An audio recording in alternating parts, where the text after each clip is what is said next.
Okay, so good morning again, and we are going to start module number 4, uh, which is on your optimization of multivariable optimization algorithms. Okay, so in module number 4, we are going to basically talk about optimality criteria. We will talk in very short, not detailed discussion. We will do in optimality criteria.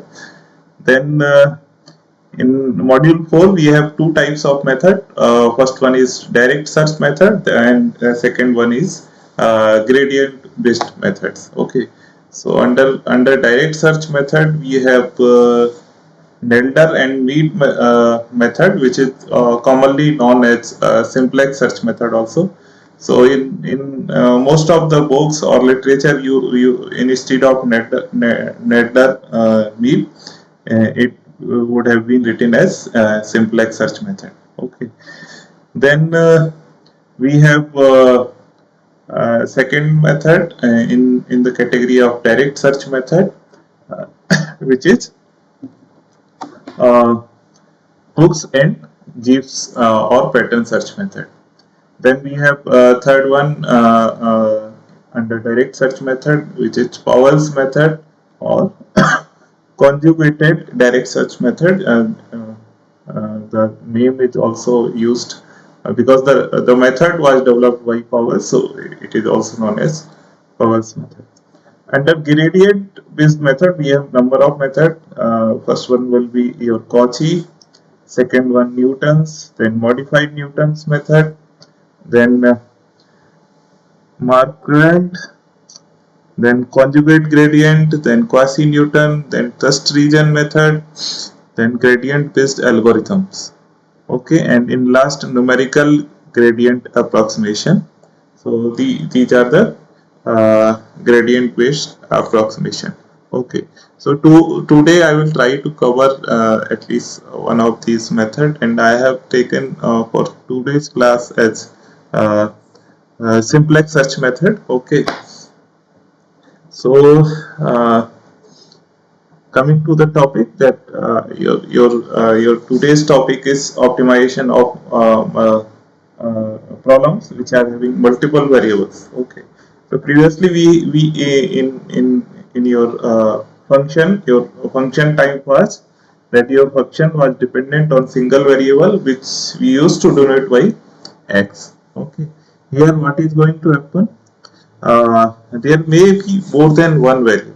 There is not a single variable, there are more than single variables. So instead of x, there may be x, y, z, or some variables like x1, x2, x3, and say up to xn, and number of variables.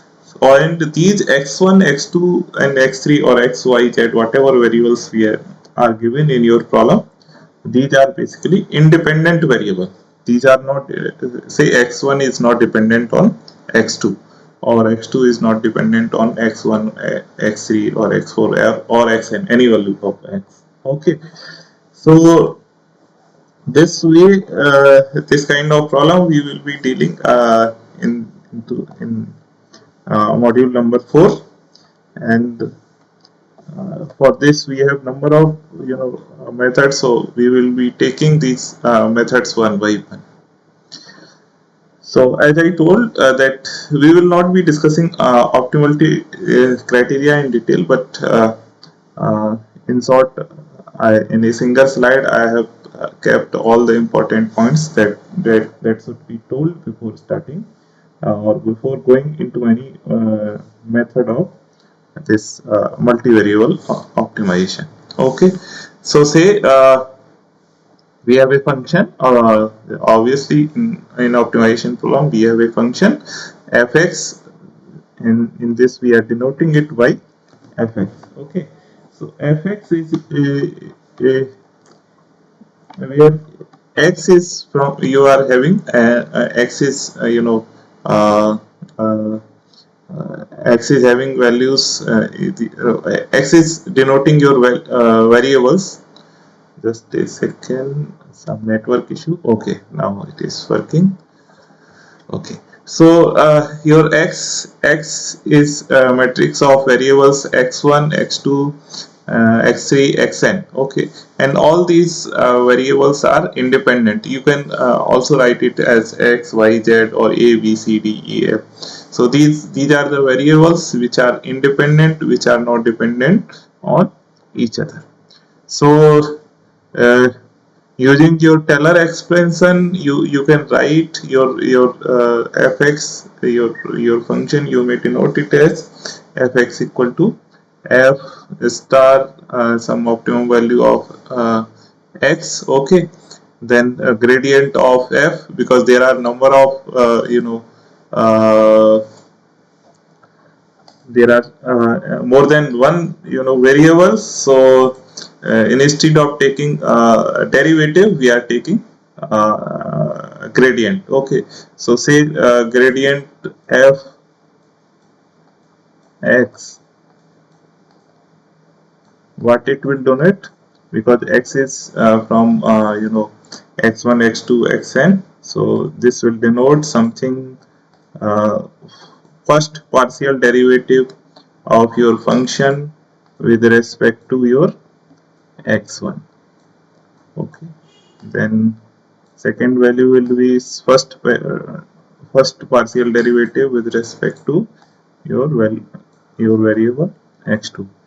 Similarly, for first partial derivative with respect to xn. Okay, so this way this gradient f is written, and this expansion is given. Here your this expansion is for the order up to 2. O3 is denoting here, O3 is written. So O3 is denoting it is up to order 2, and other order than 2, that is higher order other than 2, these are all combined with this term, that is O3 del x. Okay, so talking about your stationary conditions which needs to be satisfied in order to get your optimum solution, that gradient of f at your optimum value, that is x star. Optimum x star itself is denoting some optimum values of x1, x2, and xn. Okay, so this should be equal to 0 for minimum. For objective function to be minimum, your second partial derivative gradient of your this function fx star should be positive. For objective function to be maximum, sorry, here this was case of minimum, here it is case of maximum. Okay, so for maximum value, for maximization of your objective function subjected to multiple variables, your second partial derivative or gradient of function should be negative. Okay, so here your x star, now you need to be very careful. Here x star is not denoting your single variable. It is denoting optimum values of variables x1, x2, and xn. Okay, so these are the optimality criteria, and maybe in gradient, while discussing gradient based method, I will take this topic in much detail. Okay, so let us move ahead, move to the, because I told there are two types of method. One is your direct search method, and second one is your gradient based method. So we will take up your first method, that is gradient direct search method, and under direct search method we will take first algorithm, which is simplex search algorithm. Okay, so let us move ahead. Okay, these are few rules, so that we need to apply during this simplex search method. Okay, so I will be while speaking, I will speak only simplex search method. So it is for Nelder and Neat method. Okay, so, but this method is commonly known as simplex search method. So in during lecture also I will speak simplex search method only. Okay, so there are few rules. So you need not to worry about these rules. When I will take one example, you will be able to understand how we need to apply this these rules to the uh, to your problem which is given to you. Okay, so here you can say you are having a function. Obviously in optimization you always have some function, okay, and which needs to be optimized. That is, either we need to maximize or minimize the given function. But since it is a case of multiple variables, so we will be having more than single variable. Okay, so let us not focus now for now on rule number 2 or rule number 3. I will explain these at a later stage. Let us come directly to the rule number 3. Okay, so okay, a bit I would like to tell.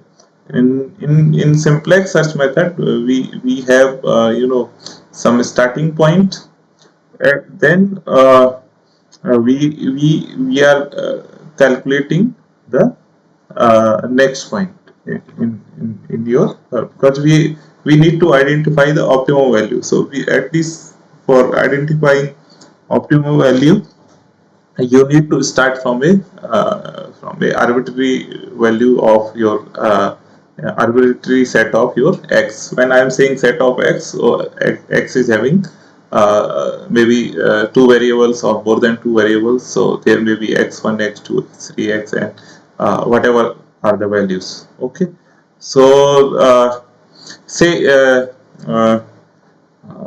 okay, the implementation of this algorithm requires, let me read this paragraph for clarity. The implementation of this algorithm requires two types of calculation, that is generation of regular matrix given a base point and appropriate scale factor, calculation of reflection point. The first of these calculations is readily carried out since it can be shown from elementary geometry that given an n-dimensional starting or base point, that is your base point is x0. Okay, so this x0 is denoting some set of values at your some set of independent variable, say x1, x2 or x3 at starting point, and a scale factor alpha. The other n vertices of your simplex in n dimensions are given by x j I, uh, which is equal to xj plus delta x0 ja plus delta 2, where this first condition is applied when your j is equal to I, and your second condition, this delta xj plus delta 2, is applied when your j is not equal to I. For I and j, these are equal to I and j both will vary from 1 to n, that is dimensions of your uh, given function. Okay, so let us move ahead, and obviously how you will calculate this delta. So delta 1 and delta 2, for this we have two formulas, that your delta 1 is given by this formula and your delta 2 is given by this formula. Okay, so this is a particular method given by Nelder. So we will not go in detail that how they calculated these formulas. Okay, rather than we will more focus on implementation of this algorithm in your given problem. Okay, so here in order to calculate, because we are getting some set of values, say try to understand from this. So we have some starting point x1, okay, and we are calculating next 2 points using this your step number 3 xji. So obviously you will get two set of values. So these two set of values are denoted by x2 and x3. Okay, so in order to get the next point, we are calculating, we are also suppose next your 4 point is lying at this place as represented here. So your fourth point will be like this. So sometimes we are in simplex, not sometime, every time you have to calculate the centroid of your given uh, of your values x2 and x3. Okay, so let us move how we are going to implement. So this centroid value xc is calculated. uh, it is given by 1 by n summation of I varying from 0 to n, where I is not equal to j, summation of xi. Okay. Okay, so how we calculate the all the point on the line xj through xc are given by, okay, this is a line representing all the points lying or lying on your line which is passing through xj and xc. Okay, so from this equation, when this actually particular algorithm has multiple steps and it has been developed by Nelder. So that steps we have not taken up, we have directly used the formulas. Okay. So in this equation, if you see, if you apply lambda equal to 0, so this will lead to your x equal to xj. So it is showing that your initial value and your final values are same. So final set of values and your initial set of values are same, because this x is becoming equal to xj. If you choose lambda equal to 1, so what will happen, your lambda, if you choose a lambda equal to 1, so this is 1 and this will cancel, and this will be your new value. Okay, xc centroid, and this will give corresponding to your centroid. Okay, so as I told, we have x1, x2, xc, and it could lead, this is representing this line is representing all points on this. Since lambda 0 is corresponding to your starting point, lambda 1 is corresponding to your centroid point. So we can predict that lambda equal to 2 should correspond to your new point, that is x4. Okay, so hence if you choose lambda equal to 2, this will give you a new desired value, that is x4. So I have not wrote it as x4, let us write it as x new. Okay, so x new will be xj plus 2c minus xj. Okay, so if you sort it out, this will be x new equal to 2xc minus x old, because this was x old, so this x old, 1 x old will cancel, and this will remain like this, 2xc minus x old. Okay, so this is basically algorithm which is called as simplex search method. Okay, or simplex search algorithm. Okay, so let us take one example based on this problem.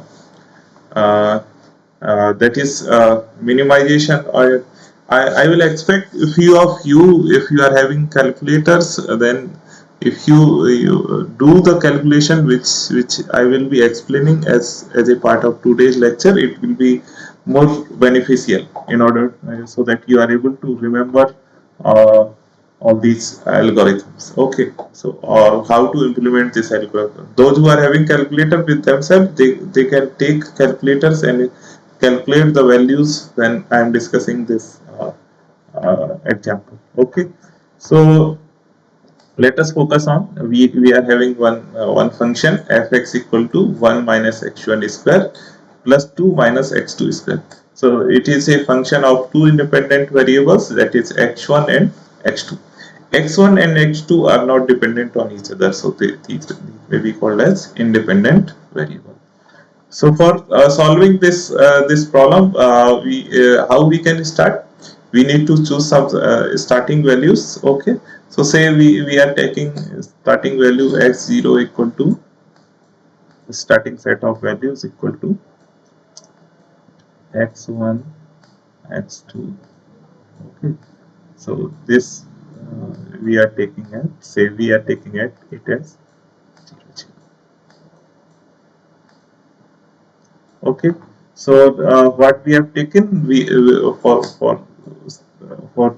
your initial point, we are taking at initial set of values x1 and x2, these are 0, 0. So and we have selected alpha equal to 2.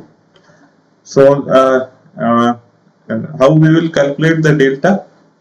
So delta will be your square root of n plus 1 minus from this particular formula.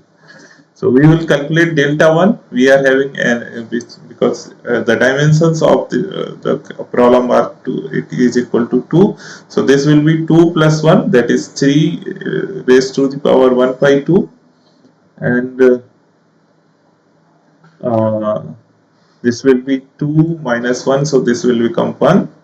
So this will be 3 root, this will be 2 plus 2 minus 1, so this will become 1 divided by 2 root 2 into what is the value of alpha? This is equal to 2. So this way we are calculating the value of your delta 1. So those who are having calculator, they can easily calculate. If you do this while the discussion, it will be more beneficial. So what will be the value? If you put the value, this will be approximately 1.9318. This is your delta 1. Similarly, you need to calculate delta 2. For delta 2, we have n plus 1, that is 2 plus 1, 3, again square root of 3 minus 1 divide by, so divide by n means 2, root 2 into 2. Okay, so this way if you calculate the value of delta 2, so this is square root of 3 minus 1 by 2, square root of 2 into 2. Okay, so this will cancel, and if you calculate this will be something around 5.5176. Okay, so we have calculated delta 1 and delta 2, and then what is the next step? We need to calculate your new set of values. Okay, so here in this problem, how we are calculating? We are calculating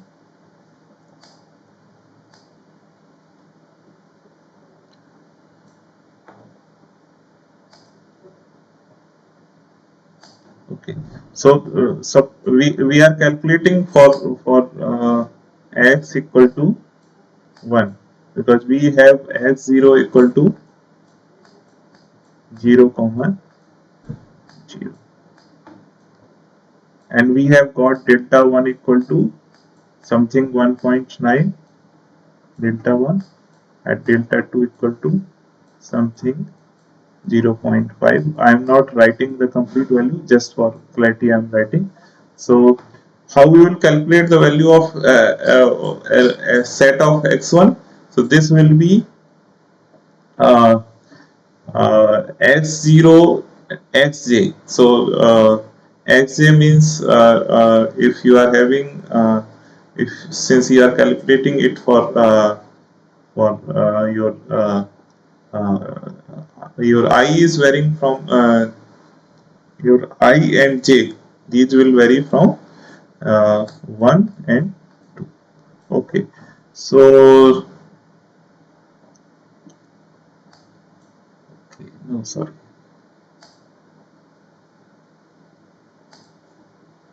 Come to here.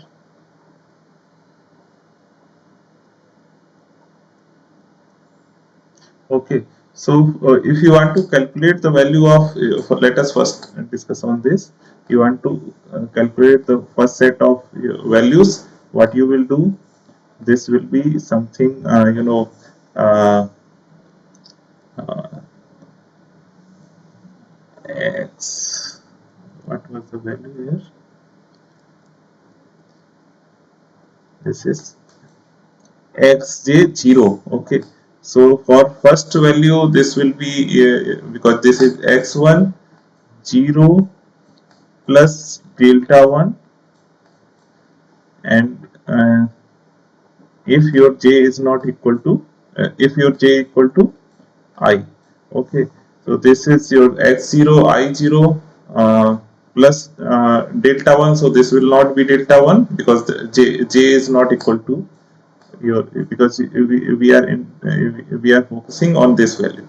Since this j is not equal to 0, so we will not choose this value, we will choose this value x0 x10 plus delta 2. This will be your first set of values.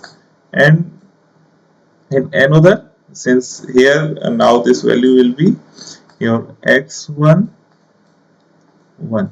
Okay, so this will be equal to delta 1. So here I j is equal to I, so this is your delta 1. Okay, so let us try to see here. Okay, so this is 0 plus delta 1, that is 1.9318, and this is x2 0.5 0.5176. So this value is coming uh, because t is representing your transpose, so this is representing values 1.91318, and this is representing your value 0.5176. Similarly, you can calculate a second set of values for x2. Okay, this was first set of values. You can calculate the second set of values, that is x2. Okay, so here you could see your I was varying from uh, 1 to 2, and your j was varying from 1 to. Okay, so this way you have calculated this is x0 plus delta 2, and this is 0 plus delta. Okay, so this is coming the second set, which is coming around 0.5176 and 1 comma 0 1.9318. Okay, so now what you are supposed to do, because you have got two set of values, let me resolve. We have some starting point, as I told. Now we have got 2 points. This is your starting point at 0.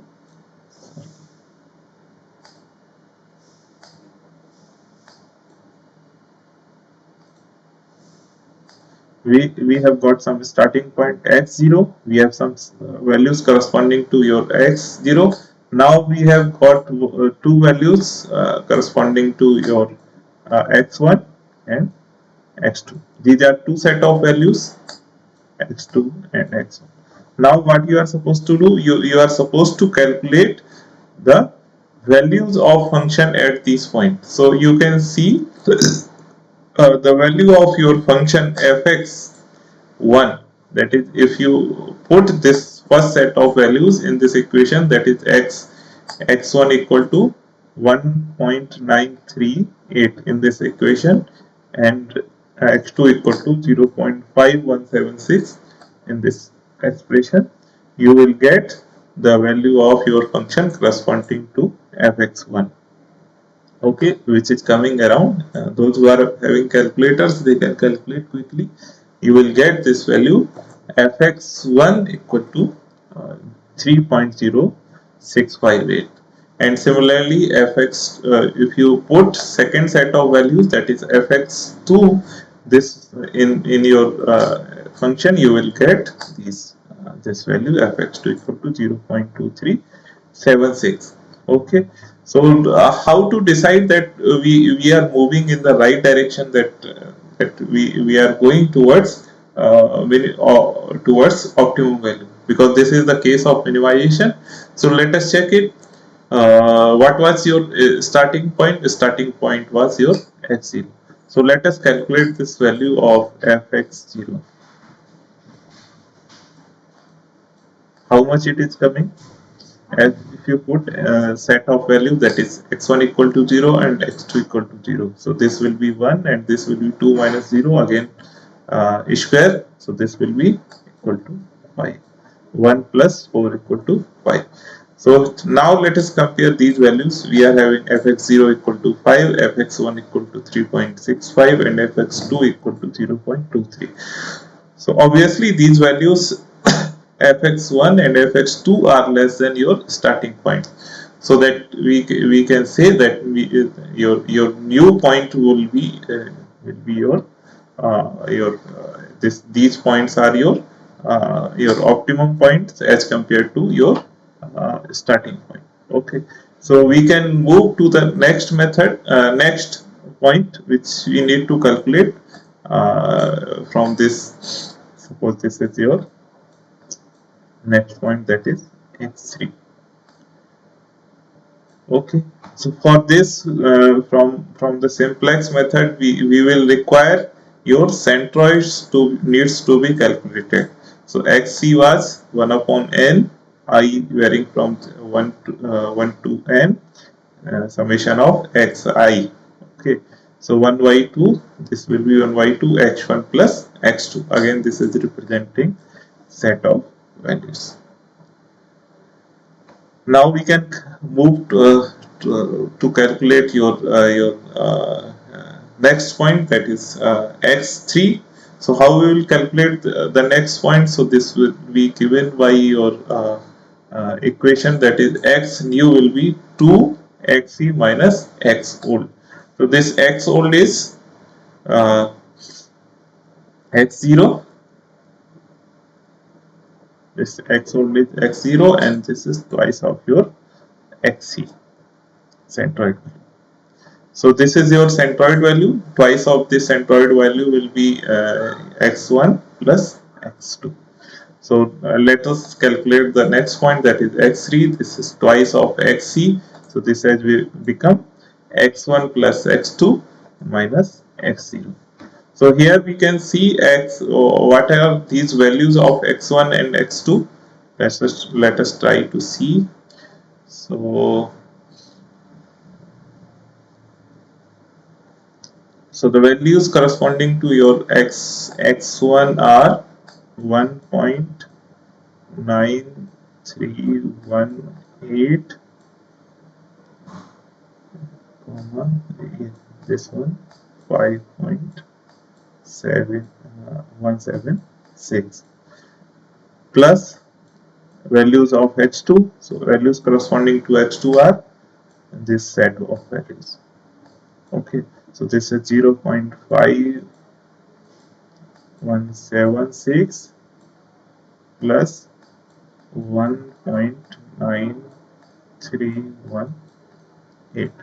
okay. If you take summation of these values, this will be something 2.4. okay. So this is this x3 is coming 2.4, because your x0 is equal to 0, 0. So this will not have any impact. So this will be simply x1 plus x2. okay. And this is coming 2.4494. okay. So this is the new set of values which has come, or you can say which is your new point in this search algorithm.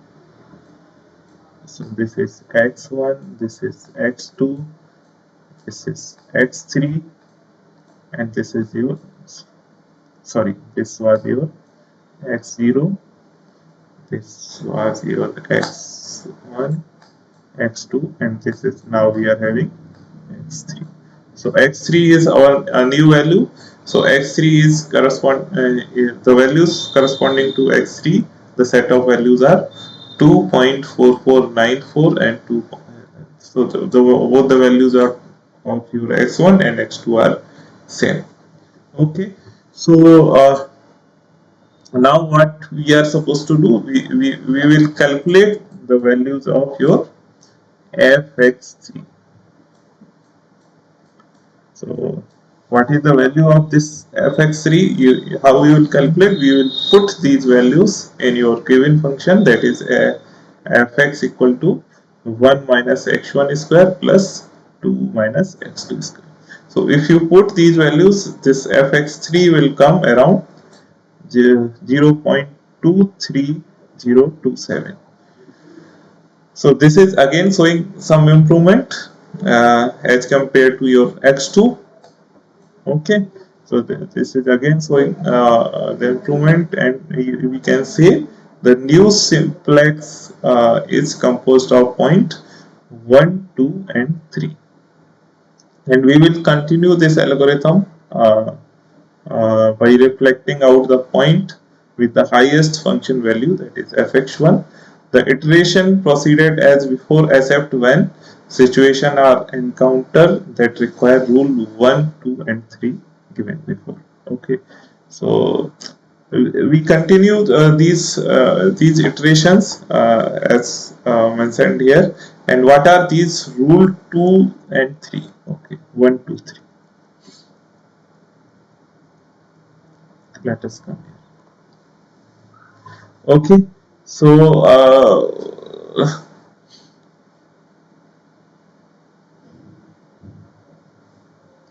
okay, so here it is a rule number 1, that is minimum straddle. Okay, so now we will try to see what these rules are saying. Okay, so your first rule is if the selected